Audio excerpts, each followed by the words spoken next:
Alright, so my fish sustained gill damage, so it died days ago, but it already bled out in about an hour ago, so don't have to worry about that blood clot thing going on. But again, this is how I do it. Some people like to fillet their fish on the spot, but I'm not prepared to do that right now, so I'm just gonna cut it out. This is another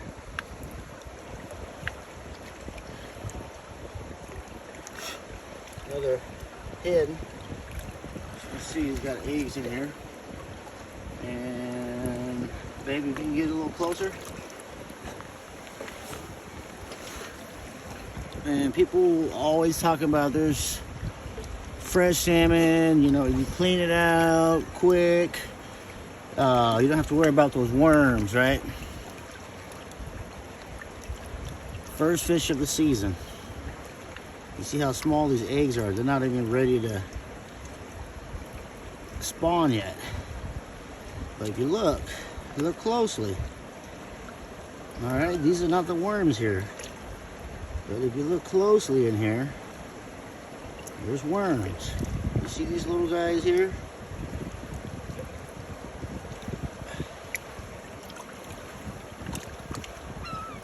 Those are worms. And they're all over the insides already. By late July into August, these worms here double and triple in size. Look at all these worms. Look at all that. See that? These are worms. And they hang out in this body cavity right here, especially around the organs. There's less worms right now, like I said, but once you get into late July into August, especially when they're starting to turn and the fish, the second run comes in, they get bigger, a lot more worms. But as you can see, these worms don't move very fast. So people say, oh, you know, you gotta clean it immediately, otherwise the worm wiggle their way into the fillets. BS. And you can see here, see how fast this worm is moving? Turtle speed. So that's not the case. The worm does not wiggle their way into the fillet that quick. All right? They're either already there or they're not.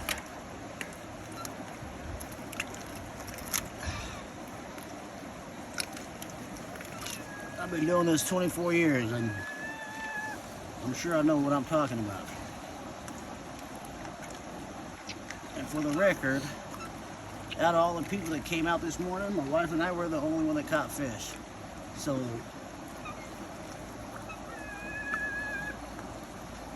what does that tell you? You gotta have some skills to catch some fish down here.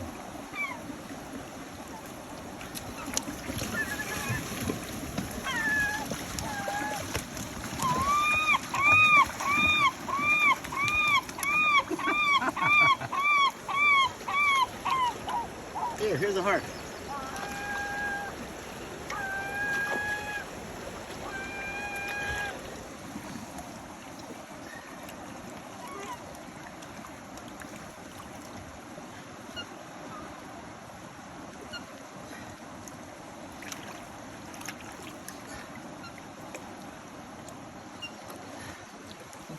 Okay.